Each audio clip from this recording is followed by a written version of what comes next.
amor. Es el Dios de los valles. No hay lugar que me pueda alejar de tu gracia y amor. Es el Dios de los valles.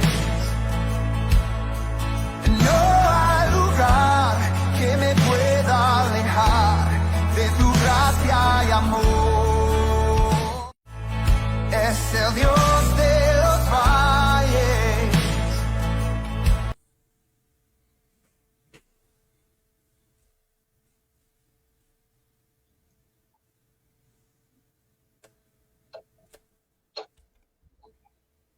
Muy buenas noches, queridos amigos y todas las personas que nos están viendo en este momento. Qué alegría tenemos de poder compartir con ustedes estos momentos para poder conversar temas tan, pero tan importantes como es el duelo.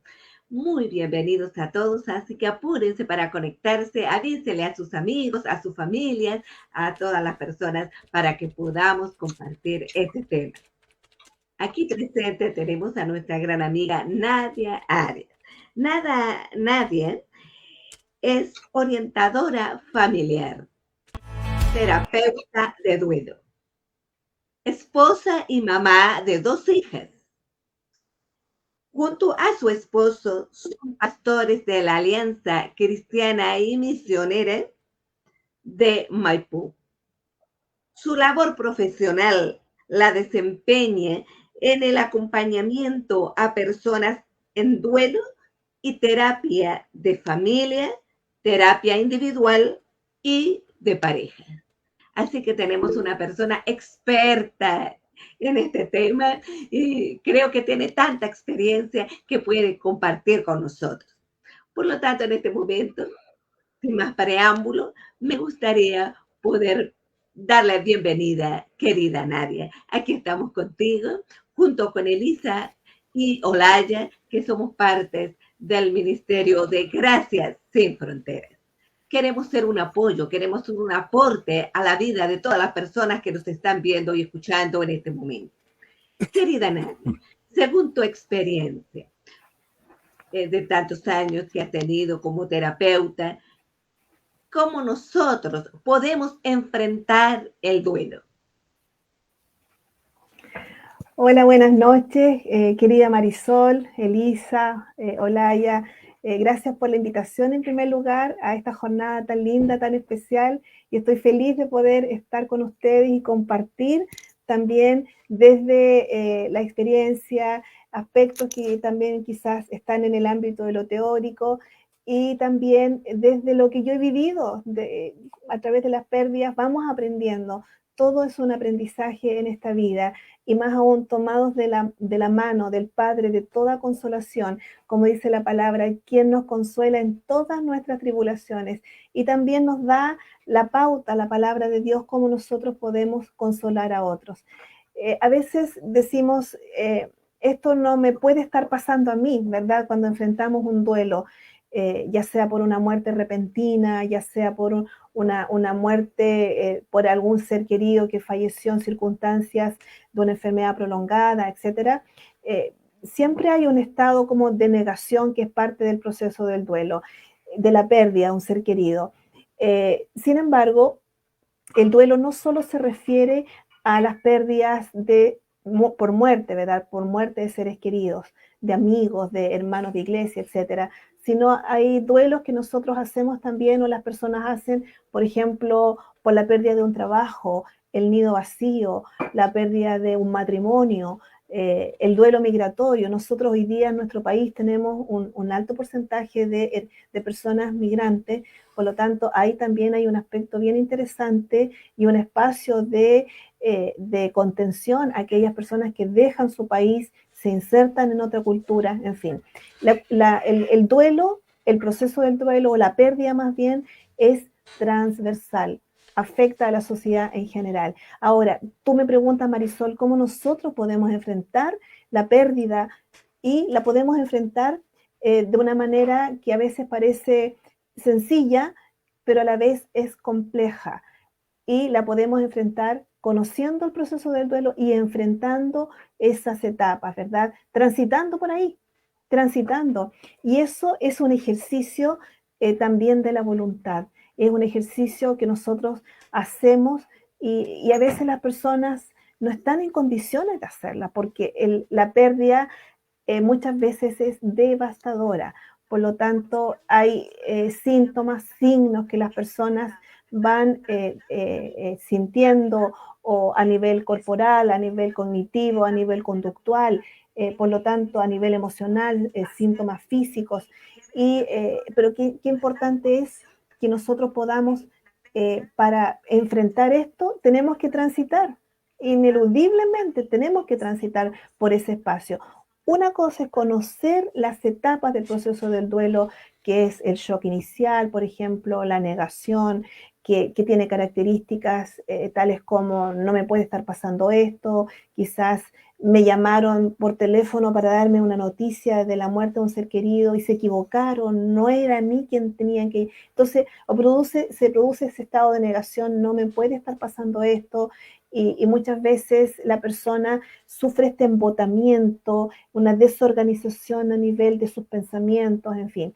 Luego, esta etapa de la ira, de la rabia con todo el mundo, con Dios, con los vivos, con los sanos, con los que están en un matrimonio estable, por ejemplo, si alguien perdió un matrimonio, si alguien se está divorciando, viene esta rabia, este dolor con la institución del matrimonio, por decirlo, a la persona dice, nunca más me voy a casar, nunca más voy a rehacer mi vida porque el matrimonio es un fiasco, en fin.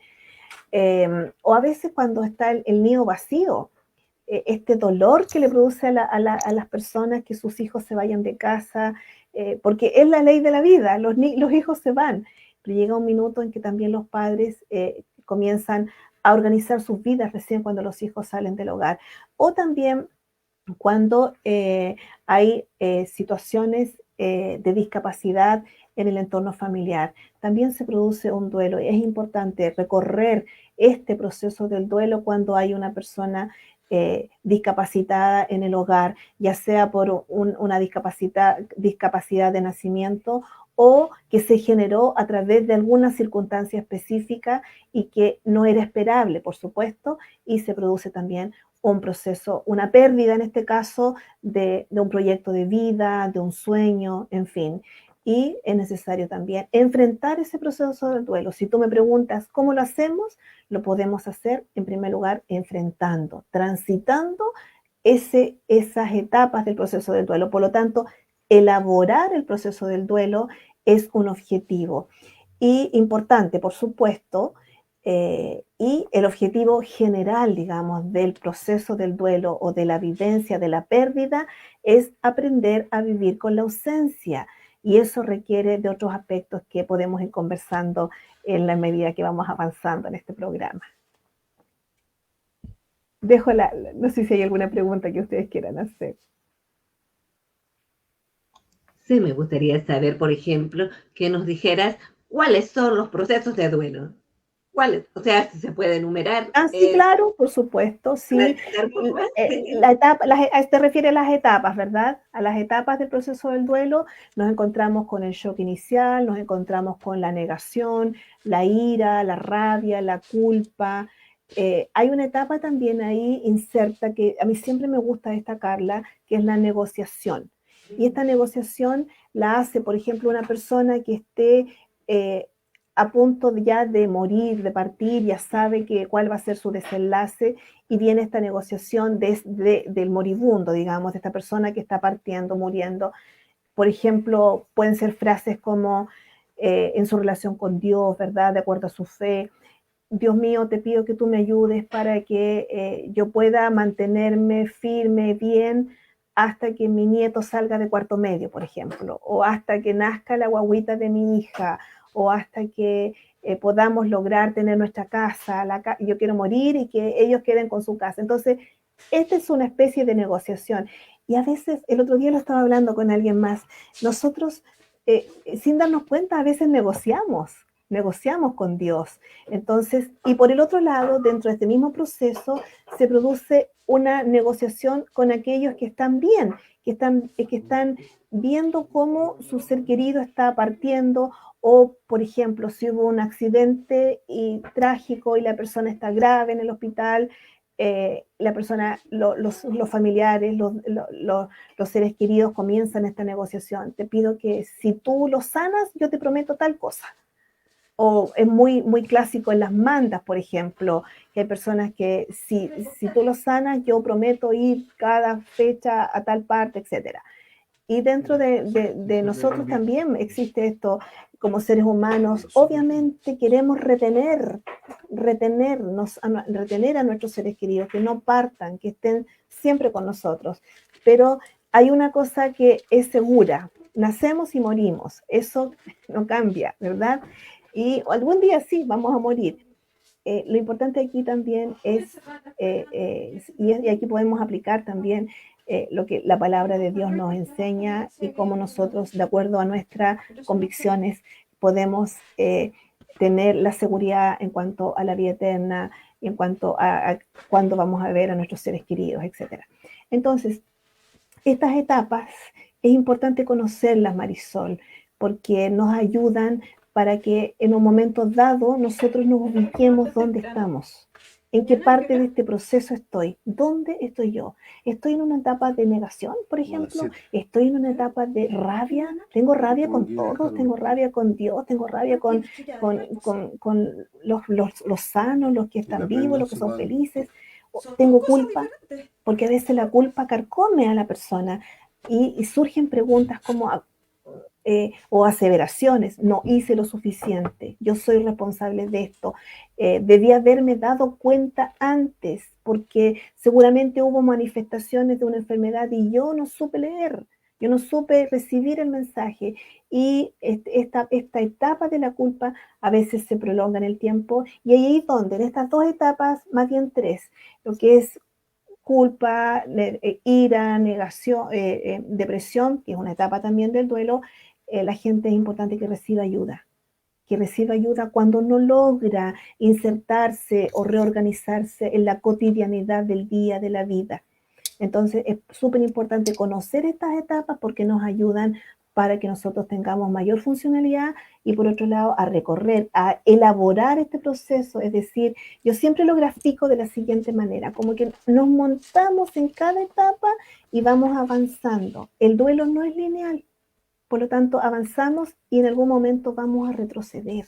El duelo no es lineal y a veces el dolor nos queda grande. El dolor nos queda muy grande.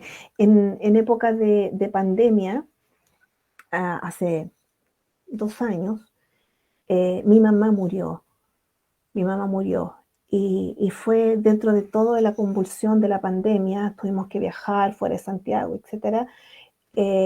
Y fue una muerte repentina. Entonces, yo tuve que, como terapeuta, tuve que recibir ayuda también, porque yo hoy día lo puedo contar y lo puedo elaborar, y lo pude elaborar.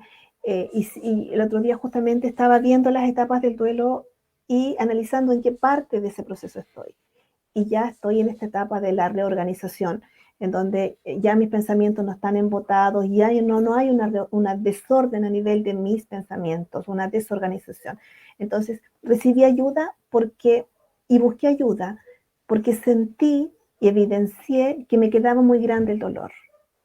Me quedaba muy grande, no lo podía procesar porque fue muy repentino, y después de 3 días fue como que en un momento estábamos sepultando a mi madre, y a los 3 días, como familia, mi esposo, mis 2 hijas y yo estábamos en una residencia sanitaria, todos con COVID.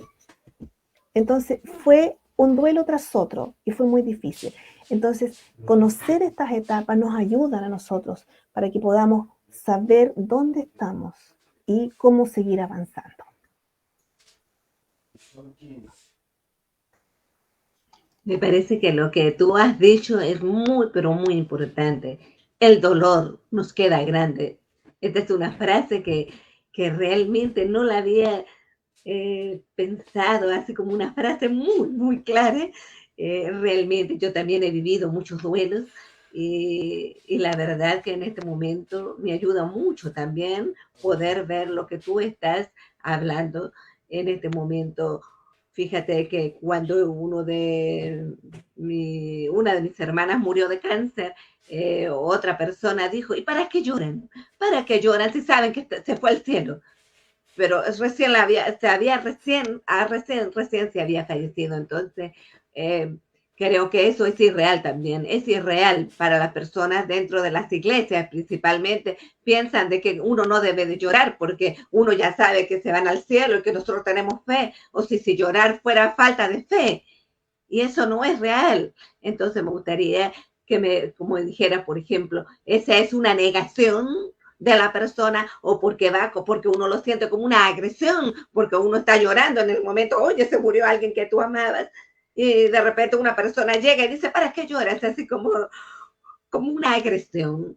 ¿Qué significaría eso? O sea, cómo uno maneja Sí, esas situaciones. Yo simplemente en ese momento, por ejemplo, no le hice caso, aunque entendí lo que dijo, le leí los labios, le dije, no importa, yo seguí llorando nomás, porque pienso que llorar es muy bien, muy bueno, porque uno tiene que enfrentar la pérdida, uno tiene que vivir la realidad. ¿Qué piensas tú de eso? sí, Marisol, completamente, completamente de acuerdo contigo. Y muchas veces nosotros tenemos conceptos equivocados en cuanto al dolor. Y ¿sabes lo que pasa? Que como sociedad nosotros vivimos de espaldas al dolor. Porque hablar de muerte, hablar de, por ejemplo, una agenda de funeral, eso es como impensado con las personas. O hablar de muerte, hablar de cómo me gustaría que sea mi funeral en una sobremesa, eso también es impensado. Vivimos como sociedad de espalda al dolor, nosotros aminoramos el dolor.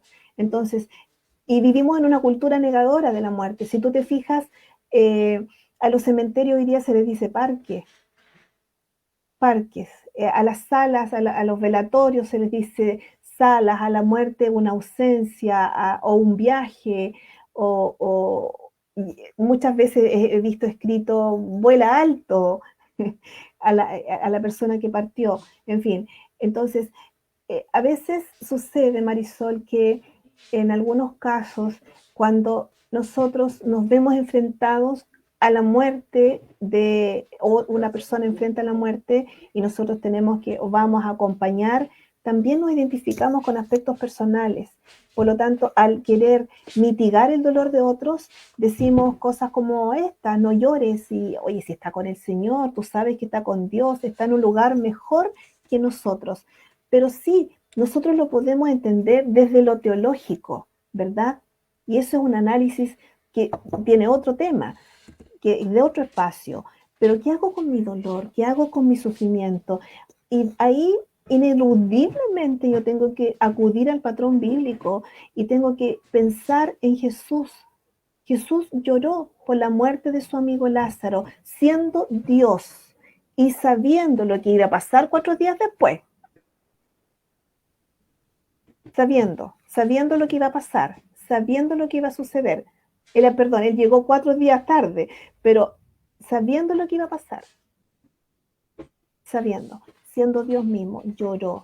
Y ahí nos muestra la humanidad del ser humano, la humanidad nuestra, porque Dios nos hizo con emociones, con sentimiento, carácter, temperamento. Por lo tanto, qué importante es que frente al dolor podamos derramarnos, nuestras lágrimas son sanadoras. Yo siempre enseño esto, llora, las lágrimas son sanadoras, hace bien.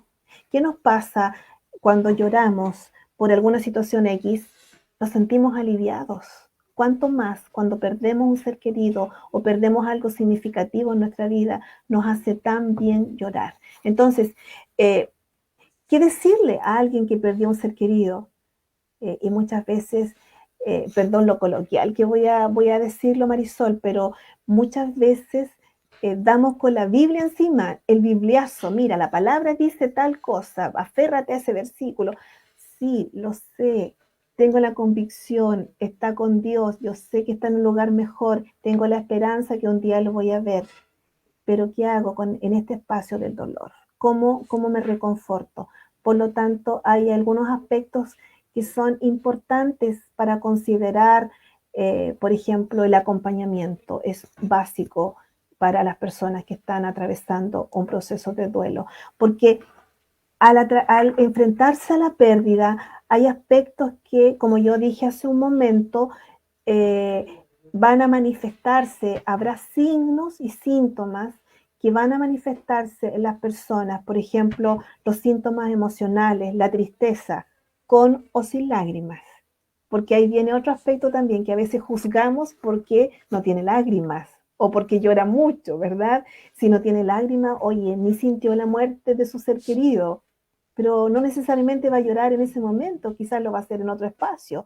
Entonces, va a haber desde lo emocional, enfado, irritabilidad, estados de ansiedad, por ejemplo, en supraalerta, donde la persona quizás va a tener trastornos del sueño, en fin, sentimientos de soledad, culpa, que es parte del proceso del duelo, este autorreproche, ¿por qué no hice lo suficiente? No me di cuenta, debí haberlo llevado antes al doctor, o por qué lo dejé salir, si tuvo un accidente, yo le dije, lo animé que saliera, en fin. Miedo al futuro, por ejemplo, y también quizás esto que voy a decir, puedes imaginar o pensar cómo voy a sentir alivio frente a la partida de un ser querido. Pero hay muchas personas que sí sienten alivio por la pérdida de un ser querido, por la partida de un ser querido, porque ha tenido alguna enfermedad prolongada en el tiempo en donde ha habido mucho sufrimiento, mucho desgaste de la familia, de los cuidadores. Por lo tanto, hay un duelo que trae alivio, trae descanso, obviamente a la persona que partió y también a la familia que fueron los cuidadores durante mucho tiempo y la relación resultaba un tanto difícil y prolongada. También dentro de los síntomas emocionales hay falta de motivación. En psicología hay una palabra que se llama anedonia, que es la falta de interés en las cosas significativas.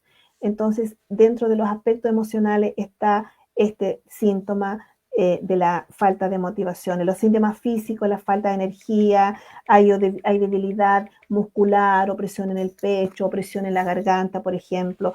En los síntomas cognitivos a nivel de pensamiento todavía cuando ha pasado muy poco tiempo de la partida del ser querido, de la pérdida significativa, hay incredulidad, que es parte del proceso del duelo, confusión, dificultad para concentrarse, hay muchos olvidos porque los pensamientos están desorganizados.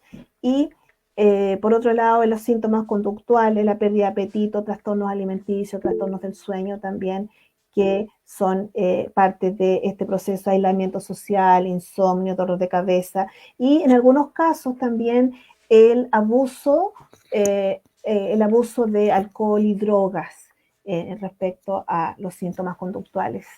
Sí, hay una pregunta, me parece. Sí, querida Nadia, justo Víctor nos hizo una pregunta a través del Facebook que tú estás hablando. ¿Qué signos nos pueden indicar que alguien no está llevando bien su duelo? Uh-huh.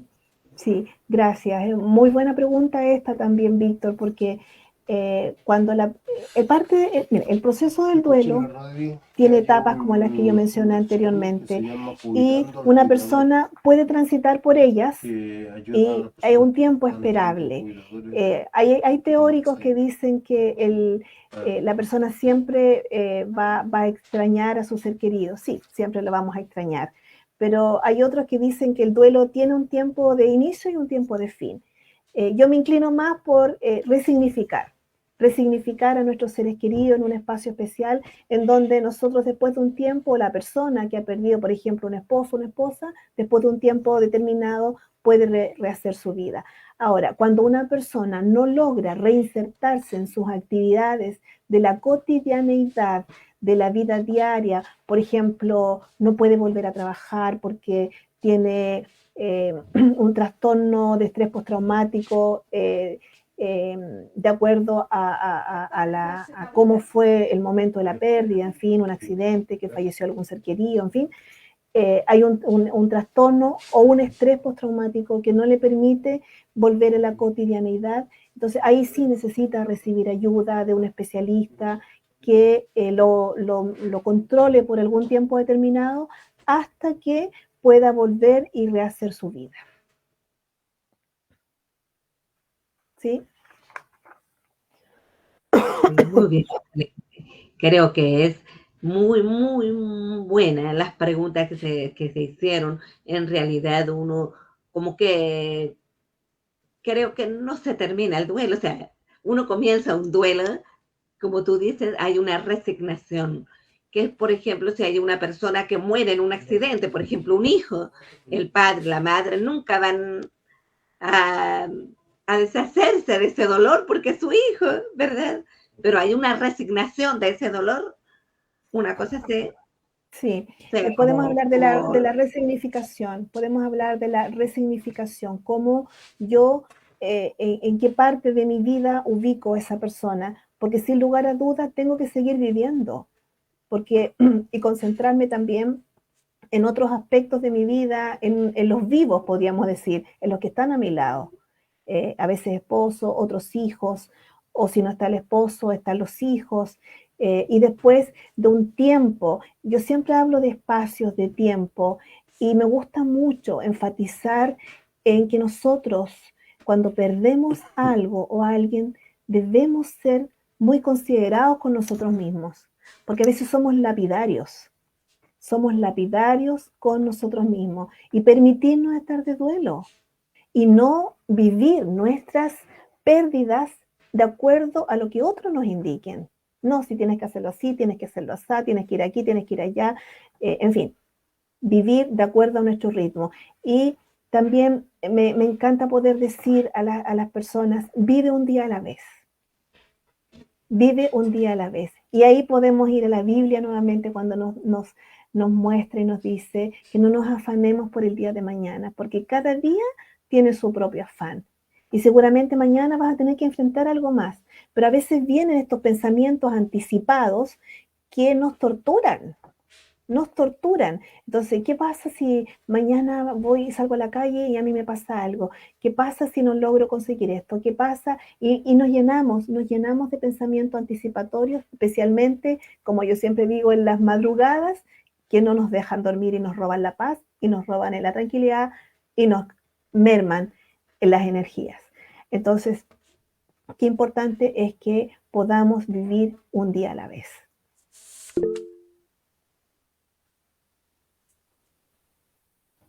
Sí, hay una pregunta también. Sí, tenemos otra pregunta. Betsa nos pregunta, en cuanto al periodo de duelo, al tener un hijo con discapacidad, ¿cómo se resignifica si está presente la condición siempre? ¿Cómo ayudar a este proceso? Uh-huh. Bueno, el proceso del duelo se vive de una manera muy, muy especial cuando está la persona ahí a nuestro lado. Y creo que es importante también que esa persona que está en duelo reciba ayuda, porque la persona está ahí, presente. Por lo tanto, el primero conocer sus propios procesos, saber, a mí me gusta mucho hablar del autoconocimiento.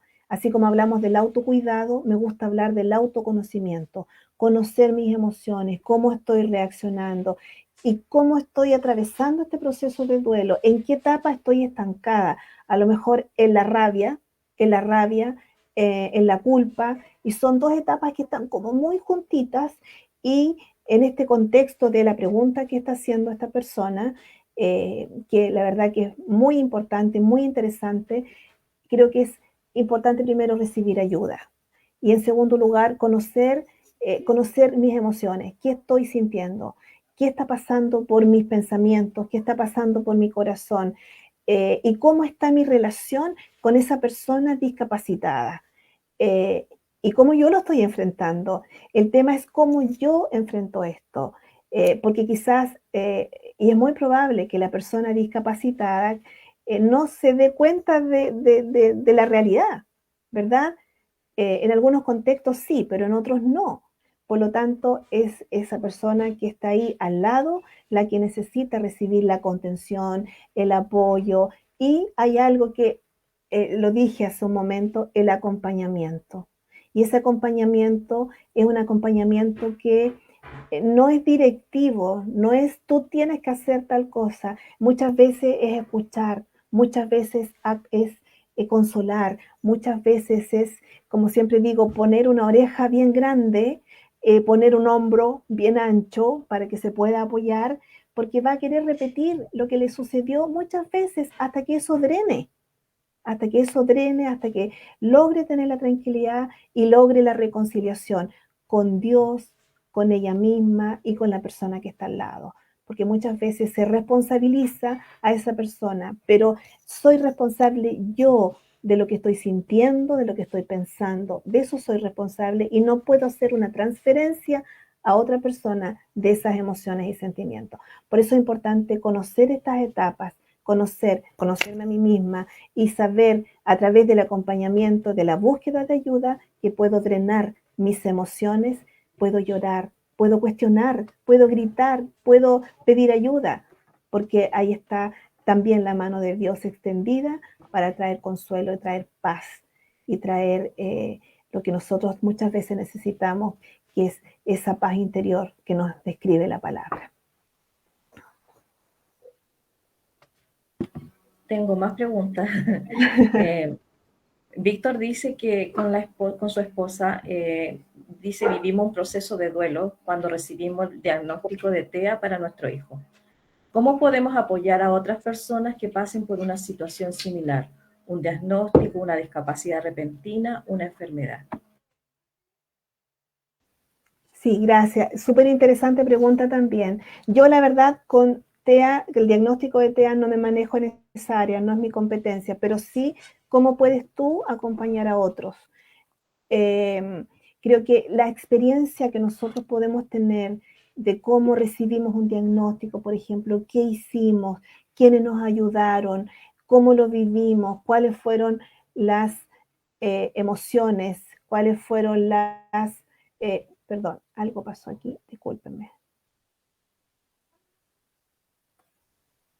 Cuáles fueron las emociones, las sensaciones y aspectos que son tan delicados como, por ejemplo, que cuando me dijeron lo que estaba pasando, a veces hasta percibimos olores, sensaciones a nivel emocional, a nivel corporal. Es tan interesante, importante cuando ayudamos a otros, primero escuchar, la escucha activa, que es distinto a oír. Yo puedo oír que aquí me acaba de sonar una campanita en mi computadora porque me está avisando de un programa que se está cerrando. Yo oigo, pero cuando escucho estoy atenta, te estoy mirando, te estoy viendo, aunque esté en una pantalla, no estoy atenta a lo que esté pasando allá, a lo que esté pasando en la cocina, con mis hijos, en fin, estoy atenta a lo que tú me estás diciendo. Y cuando es presencial, también, no estoy mirando la hora, no estoy preocupada de otras cosas, estoy concentrada en lo que tú me estás diciendo. Entonces, primero escuchar, primero también acompañar, no juzgar, porque muchas veces somos rejuzgadores y nosotros como sociedad chilena somos súper cuestionadores, pero no, es importante no juzgar, porque la persona que está en dolor, lo que menos necesita es que nosotros le juzguemos.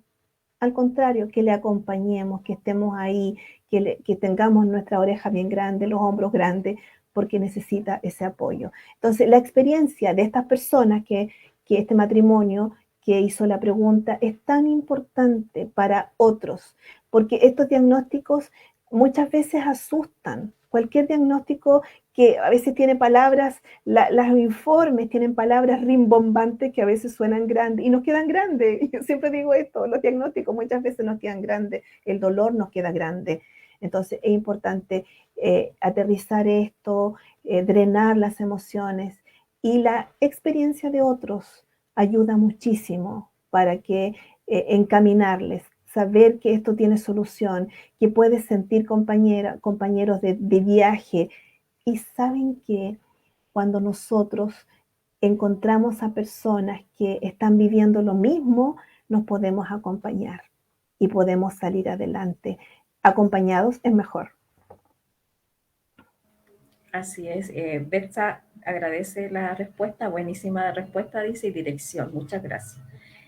La pastora Edith nos pregunta, ¿cuál sería la forma para dar palabras de aliento a un niño o niña que ha vivido la muerte de un ser amado? Wow, eso es interesante también, sí. Em, Mire, los niños necesitan respuestas concretas, porque muchas veces preguntan algo y nosotros no elaboramos una respuesta tremenda. Sin embargo, lo que ellos pregunten es la respuesta que debemos dar. Llevar consuelo, por supuesto. El consuelo lo deben llevar las personas significativas de esos niños, de ese niño, esa niña. Un adulto responsable, una persona importante, debe llevar ese consuelo. Por ejemplo, si murió la mamá, puede llevar el consuelo los abuelos, la profesora, el profesor, que es importante para los niños también, jugar con algún amiguito, a veces visitar acompañado, por supuesto, la casa de su amigo con el que se relaciona comúnmente. Es importante también no separar a los niños, por ejemplo, cuando hay una ceremonia fúnebre, la tendencia es a apartar a los niños de esos espacios, pero es muy importante incluirlos, muy importante, porque si tú no incluyes a los niños en una ceremonia fúnebre, algo queda inconcluso, algo no va a calzar cuando empiece él con su historia, cuando él... Hay un autor que me gusta mucho que dice que el tejido narrativo cambia cuando perdemos un ser querido.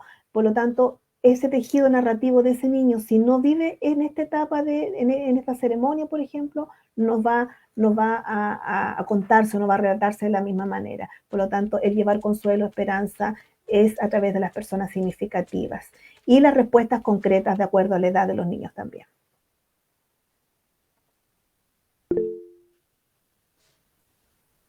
Sí, muy bien, muchas gracias. Alejandra nos pregunta, ¿qué puedo hacer y afrontar el nido vacío? Recién lo estoy viviendo. Sí, eso es una etapa también como parte de un proceso de duelo, sí.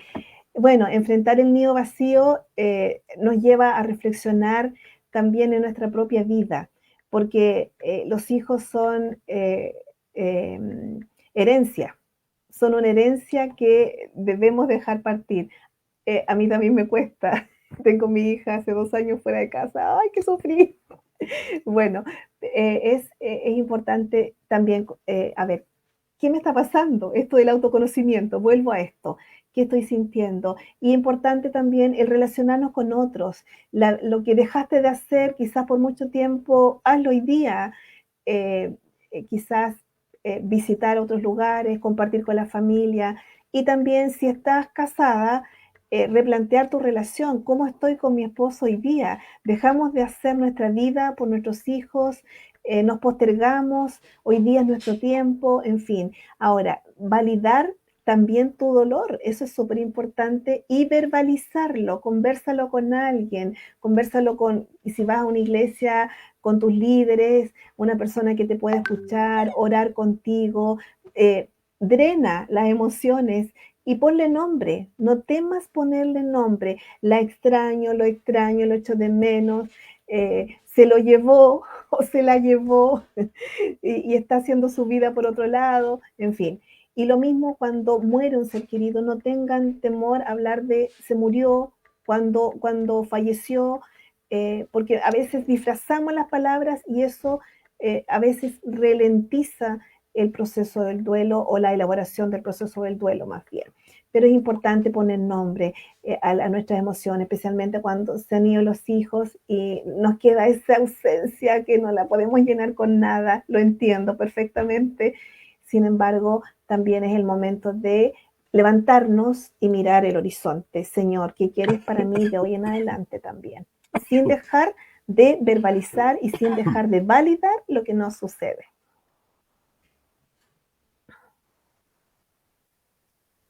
Muy bien, muchísimas gracias, querida Aradia.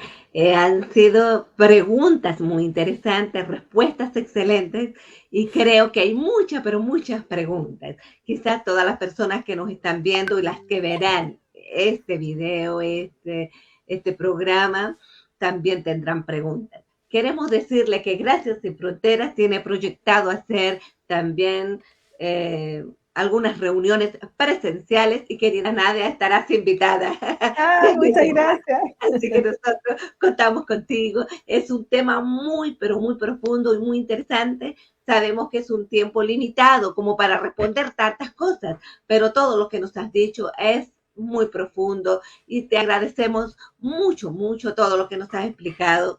En este momento nosotros queremos darte las gracias, bendecirte, que el Señor pueda seguir prosperando tu vida, tu ministerio junto con tu esposo, tus hijas y también especialmente tu profesión, que es un tremendo compañía para todos los que hemos sufrido, obviamente todos en algún momento vamos a sufrir un duelo, y no solamente de personas que mueren, como dijo Nadia, sino también de situaciones.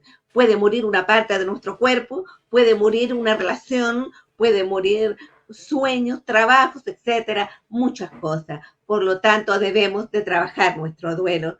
Así que en este momento, gracias también le damos a Olaya y a Elisa por acompañarnos, siendo de este Ministerio de Gracias Sin Frontera. Muchísimas gracias a todos los que nos acompañaron en este momento. Muchas, muchas gracias y estamos viéndonos próximamente. Dios les bendiga. Muchísimas gracias.